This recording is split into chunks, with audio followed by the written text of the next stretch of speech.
Yes, sir.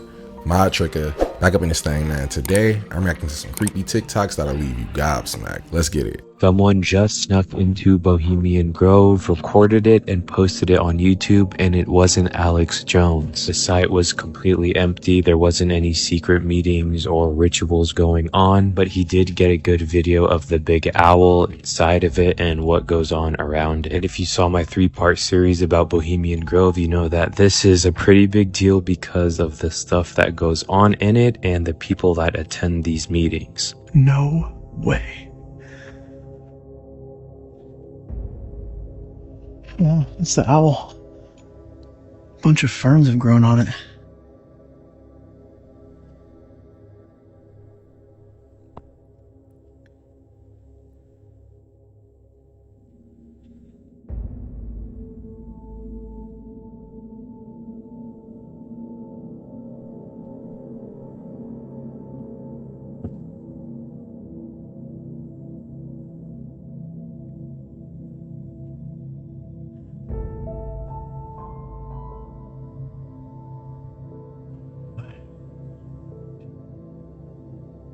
Go like behind the owl.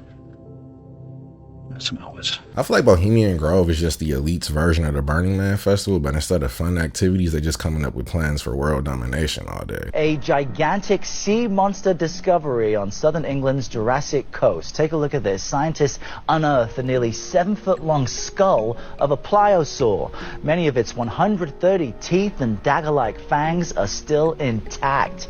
The 40-foot-long creature, longer than a school bus, was known as the ultimate machine 150 million years ago. Sweet dreams tonight. Humans definitely picked the best time in Earth's history to evolve because we would have been on the bottom of the food chain if we had to deal with these creatures. Look carefully. I bet you never noticed this. Check that out. He's about to give this. We all know what that is. Baphomet face, right? About to give that to Jenny. Right? And then I want you to have this. There's gonna be something that is very strange. Forrest, I can't keep this. Alright, look carefully. With his right hand, he's gonna put his peace sign up, right? But look carefully at the left hand. Just like that, she was gone. What does that look like? He had one finger out. Now watch this. It's very clear.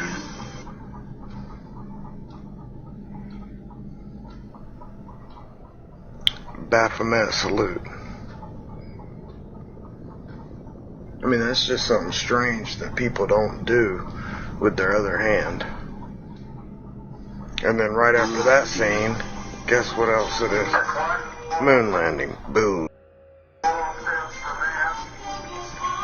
I don't know what to make of it, but just figured I'd show you that. I'm no expert when it comes to occult symbolism, but that seemed like the most unnatural way to throw up the peace sign ever, which tells me it was probably put in a movie on purpose, bro. Forrest Gump not about to hit the sign after this. This Instagram model isn't real. Her entire Instagram account is generated with AI. This is the owner of the account, and he's bringing in $10,000 a month doing this. He's doing this with brand deals that feature her, and they know that she's AI, but they don't care. She's getting engagement, and she's making sales. The guy who invented this account said he did this because he got sick of dealing with models and their demands. And I gotta say, this is impressive. Like, go get your bag, but I don't think it's the most ethical. I mean, it works for him and it works for companies. But what about the people who actually do this for a living? The entertainment industry is known for treating their people like but, you know, if it's an AI product, they don't know any different. And I feel like these, like, crazy demands that these influencers have might not be that crazy, actually. They might be crazy, some of them, but not all of them.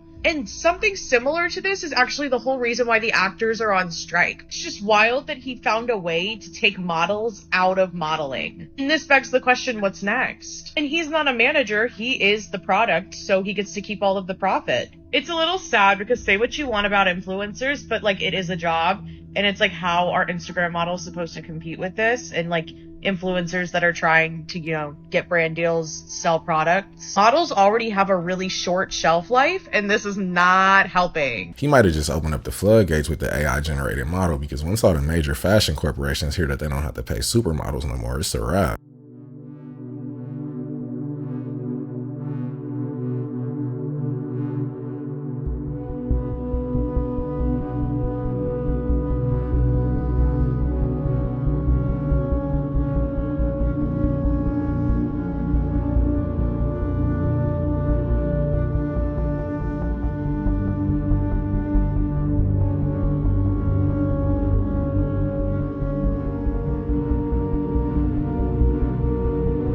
Kind of looks like one of those sticky hand toys that you win at an arcade mixed with venom symbiotes. The Crown is not the British royal family. The real Crown is the private corporate city of London, and it has 12 council members who serve as representatives for the 13 of the world's wealthiest banking families. The families include the Rothschild family, the Warburg family, the Oppenheimer family, and the Schiff family. The British Parliament and the British Prime Minister serve as a public front to these 13 ruling families. The city-state of London is the wealthiest square mile on the face of the earth. It houses the Bank of England, the London Stock Exchange, all British banks, branch offices of 385 foreign banks, and 70 US banks. It has its own courts, its own laws, its own flag, its own police force, and pays no taxes. If this is true, then I can see how a private corporate city made up of only bankers with its own police force like it's the Vatican would raise suspicion, but he only told us 4 out of the 13 families. I need to know the other 9. Giant 8-inch spiders from China are set to invade the U.S. A venomous spider species, native to Asia, whose palm-sized females cannibalize their male mates, are flying up America's east coast and spreading out west. Experts say the Joro spider can fly 50 to 100 miles at a stretch, using their webbing as a parasail to glide in the wind, and it's now also hitching rides up East Coast Highway, but the creatures aren't known to pose a threat to humans or pets. According to Ramirez Garofalo, an ecologist at Rutgers University's Lockwood Lab in New Jersey, soon enough, possibly even next year, these spiders should be in New Jersey and New York. I know they say they don't pose a threat to humans, but an 8-inch flying spider is enough for me to leave Earth. Same people who own the labels own the prisons. Literally the same people? Literally the same people who own the labels own private prisons. The records that come out are really geared to push people towards that prison industry. He didn't make you write those lyrics. It's not about making somebody write the lyrics. It's about being there as guardrails to make sure certain songs make it through and certain songs don't. Some records are made by committee, meaning record company guys sit around and tell the artists, this is hot, say that, do this. We're going to have this guy write the lyrics. We're going to have that. You have, the record company pushing the narrative. Some social engineering going on here to make sure those prisons stay full. If he's telling the truth, then whoever put this business model together is pure wicked. I wish he would have presented some hard evidence, but Ice Cube is one of the originators of the gangster rap genre, so it's safe to take his word for it. Look at you,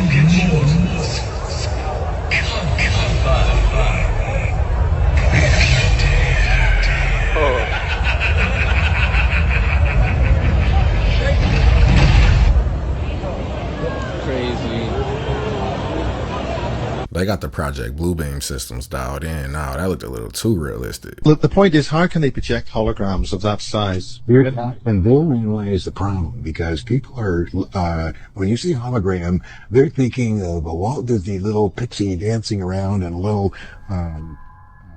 darkness area. That's all they know about holograms. They don't know that 20 years ago, we could project a hologram with heat, noise, light, speed, anything we wanted, anywhere. And we use that on right now. The television industry is ready to bring out television quality programs that you could put right on your desk, and you have a little thing here. You can raise it up like this. I mean, you can enlarge it. You can bring it down to small. You can move it over there. You can move it over there. If they had this technology down 20 years ago, then by now it's probably advanced to the point where you can't even tell it apart from reality.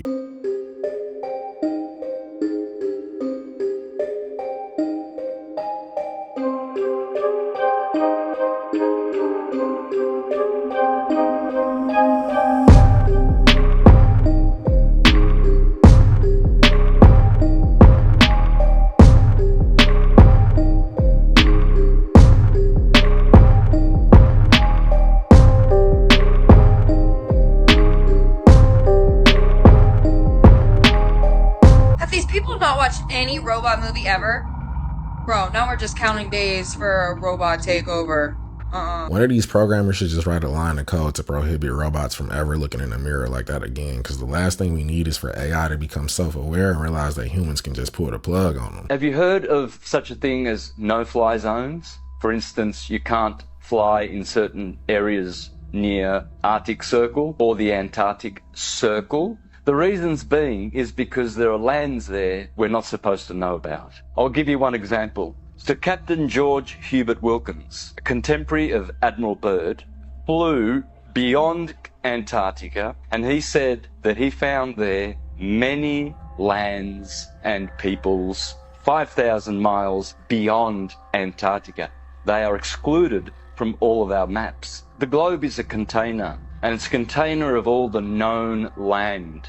That's why international pilots have such a thing as no-fly zone, because they don't want those lands to be discovered. I'm not sure about this theory because Admiral Byrd and his contemporaries lived in a time where they had cameras available, so if they really made these voyages, why wouldn't they take pictures? Give me control of a nation's money supply, and I care not who makes its laws, famously said by Mayer Amschel Rothschild, founder of the Rothschild banking dynasty. One of the most important and powerful tools for any great power is financial warfare. Today, financial preponderance trumps military preponderance. And a good example of this is the United States. America, through its world reserve currency, through the US dollar, is able to flex its muscle globally in ways that it could never do militarily, and in ways that any other country, any other rival great power could never even imagine. The dollar is something different. The dollar is special. This was conceived probably the most genius plan of world domination, maybe in history. If you just put into perspective how many global trade transactions are actually conducted in the US dollar, then what he's saying makes a lot of sense, but he had me at Amschel Rothschild. They got your boy on the waffle maker though. Flip that, man. What the I'm already pretty irritable in the morning, so an extra dimensional waffle maker would just send me over the edge. Wiretapped Marilyn Monroe's phone, and she was calling up Bobby Kennedy and a friend of hers named Rothberg in New York, who was an art dealer, saying that she was going to hold a press conference to tell the whole world what Kennedy had told her about, and I'm quoting, the objects from outer space from the 40s found in New Mexico, a clear reference to Roswell and a couple of the other events that happened out there. So Marilyn, because I think the Kennedy brothers had distanced themselves because of the affair she was having with Jack Kennedy was a little bit getting too well known, she was angry. And so she was threatening to spill the beans in a public news conference where the whole world would have been there. So before she could do that, Wetworks made it look like a... Kennedy was livid that that happened. But he was working on an executive order at that time that would have dissolved the agency and a lot of these operations that were dealing with this. The agency is in CIA? Yeah. I'm gonna need to see a few receipts to validate that story, but if we know anything about that agency, then it's probably not too far off from the truth. In the meantime, they are images that inspire, educate, and sometimes just make us say, wow. Yeah. Over the years, NASA has given us spectacular photos and renderings that reveal a colorful and mysterious universe. No doubt. And now Chris Martinez is introducing us to two of the artists behind some of the most iconic space art in the galaxy.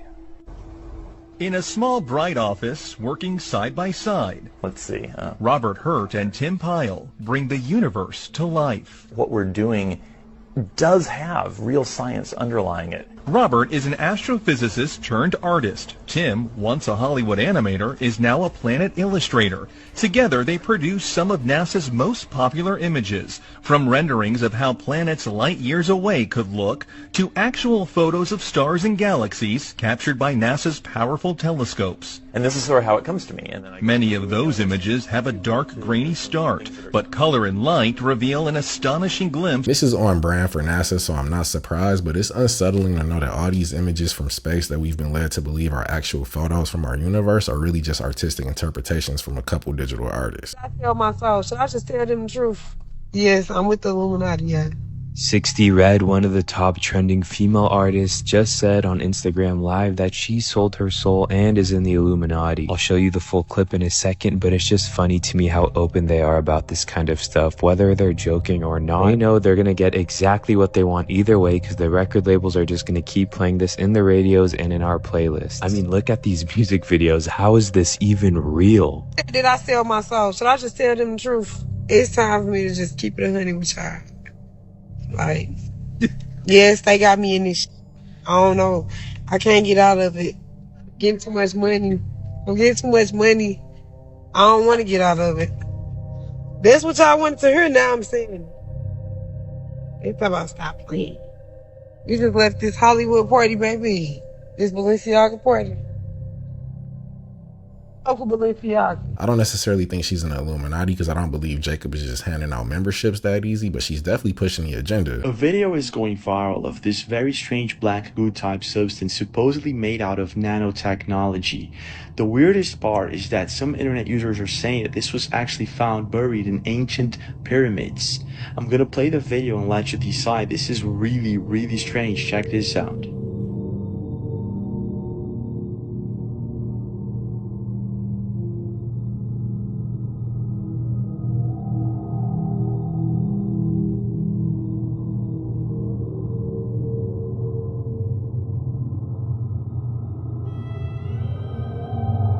Pay attention.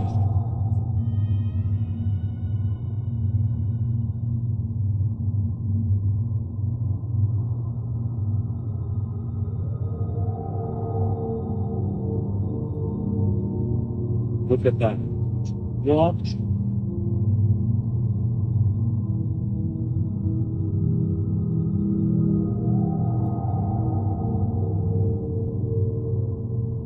I don't know if this person works at a laboratory where they make sentient slime or something, but he might get a knock on the door by a couple of agents. Now, the worm that I'm most afraid of, the clam worm. That is a walking, living, nightmare. Look at that thing. I mean, if that is not intimidating, I don't know what is. It's like a mixture of a centipede meets an earthworm meets your absolute worst nightmare. And up front will be two fangs. Those teeth make me never want to leave my house again. I'm not trying to be this thing's next host. People are saying that this movie had a lot of satanic symbolism in it. Now, if you haven't seen this movie already, it's called Leave the World Behind. And it's about America's enemies joining together to take down the country. Now, from the start of this movie, you see a blatant 666 right in front of your face. And in the promotional poster, people are saying it says, I am Baal. Who is Baal? A demon that Christians believe in. He's basically Satan's head demon. Not to mention this movie was produced by Barack and Michelle Obama. Are people just reaching, or is something big coming? I'm not going to say too much about the movie because I don't want to give away any spoilers, but the creepiest part to me was when I found out who the producers were. So about 1:30 a.m. I get a notification that there's motion at my mom's house. Motion detected at the family room. So when I look at the cameras, I'm looking and I see in the family room there's like a light, but I instantly think, okay, that's like a spider web, a bug or something. But I keep watching and I notice that this is like floating. It begins to turn into like one solid object, and then Gabrielle, look at this.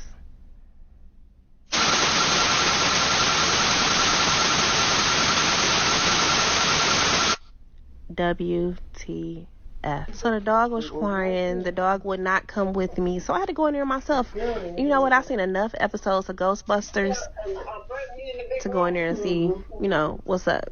So I can't see it in person, so I can only see it on the camera.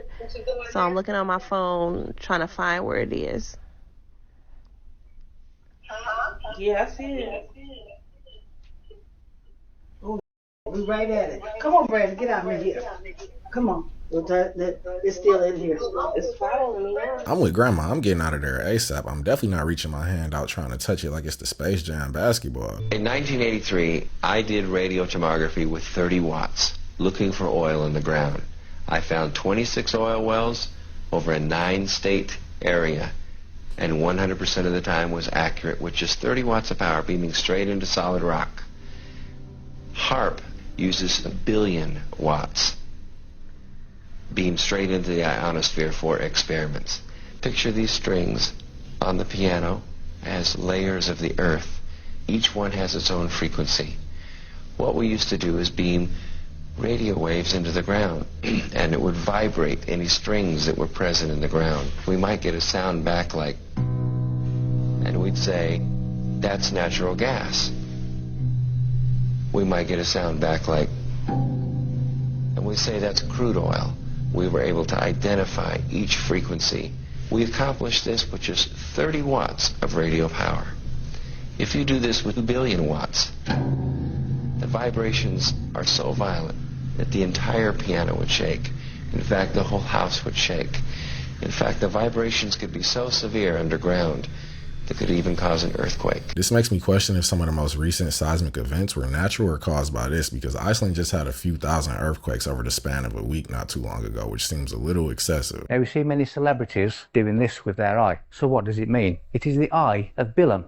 Bilam had one eye, and Bilam is a prophet that was the transporter of God's word. So when we see the one eye, it is sight and hearing. We see God, we hear God's word. That is the all-seeing eye. The all-seeing eye of the Illuminati, the eye above the pyramid, is the third eye that sees into the dimensionless universe of thought and light. It is really where the truth is held, so that is the eye. So how does the Egyptian Horus, the hawk, come into the eye? The word orc also comes from the word ok, O-C. Now O is the open eye and C is the closed eye. So ok, oculus, meaning eye, becomes orc, becomes Horus of Egypt. The meaning of the symbol doesn't really concern me. The real question is what groups or secret societies are using that symbol and what are the intentions. I want you to watch this because this is bananas. Out to empty ponds that residents said were bottomless, the Long caves located in the village of Xian Beichun in Zhejiang province, China, are a massive and majestic ancient underground world. The Long caves, also known as the Shaonanhai stone chambers, are thought to date back to at least 2,000 years and represent one of the largest underground excavations of ancient times, as well as an ongoing mystery that has confounded scientists from every discipline that has researched them. Scientists from archaeology, architecture, engineering, and geology around the world have no understanding who or why the Long caves were carved into the earth. Currently, 24 hand-carved caves encompassing a staggering 30,000 square meters have been found so far. Jesus. Each grotto is carved into solid siltstone and descends roughly 30 meters down, with stone rooms, bridges, gutters, and ponds. The Long caves are supported by pillars that are evenly dispersed throughout the caves, and the walls, ceiling, and stone columns are uniformly decorated with chisel marks in a pattern of parallel lines and ornate designs. Despite their magnitude and the work required to build them, no indication of their construction, or even their existence, has been discovered in archival sources. Despite the fact that the whole excavation involved about 1 million cubic meters of stone, there is no archaeological evidence explaining where that amount of stone went, nor is there evidence of the work being done. Furthermore, there isn't a single historical source that mentions them, which is extremely remarkable given the scope of the undertaking. Despite decades of analysis, the Long caves mystery remains essentially unsolved. What the? The massive size of these rooms, along with the precision of those carvings and those pillars, just seems extremely difficult to accomplish by hand, bro. This is just as mysterious as the Egyptian pyramids. A witch's cauldron with loads of potion bottles inside, I think. It's bloody full of them.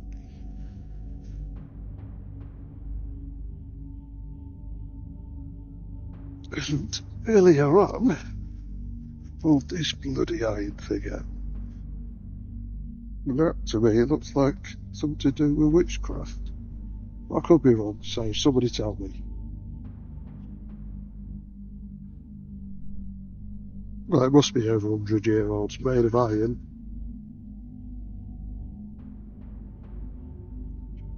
And a cauldron full of potion bottles.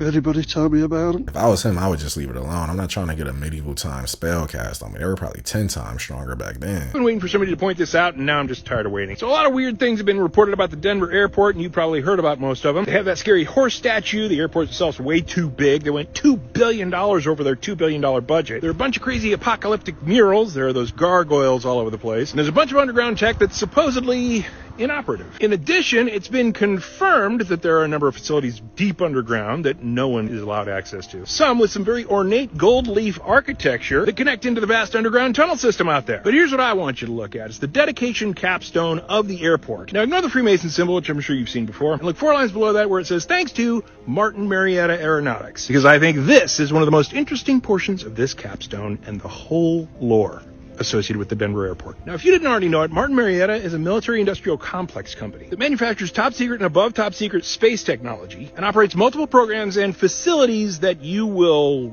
likely never hear about, ever. Back when I used to visit Martin Marietta facilities, you had to have weeks worth of paperwork to preclude your visit, and you had to have a top-secret clearance to even step inside the building and get past the security desk. To give you a clue about how deep these guys are into secret space technologies, the Martin in Martin Marietta is the same Martin of Lockheed Martin, whose director of their top-secret skunk works once admitted that we had the technology to take E.T. home. Now, to be clear, I cannot talk about anything I saw or experienced inside a Martin Marietta facility, but I can wonder openly why a civilian airport would be connected with one of the most top-secret space technology companies in history. Could the Denver International Airport someday be unveiled as the first spaceport that processes extraterrestrial traffic? The first public-facing spaceport, anyway? There's a lot of theories about the Denver airport, but knowing that there's a Lockheed Martin connection, maybe they're using it as a new Area 51 just hidden in plain sight where nobody would ever suspect it. He tells me. Tell me which one isn't the horn button. Everything's the horn button. Look at this one too. How does that even make sense? No idea. It doesn't. Hey, at least we know that the horn works. All they got to do now is just reprogram all 120 of the other buttons and we'll be in business. But with that being said, guys, that was the video. Thank you for coming and kicking with me. Let me know what you guys thought about these creepy TikToks in the comments below. And until next time, y'all take care of yourself.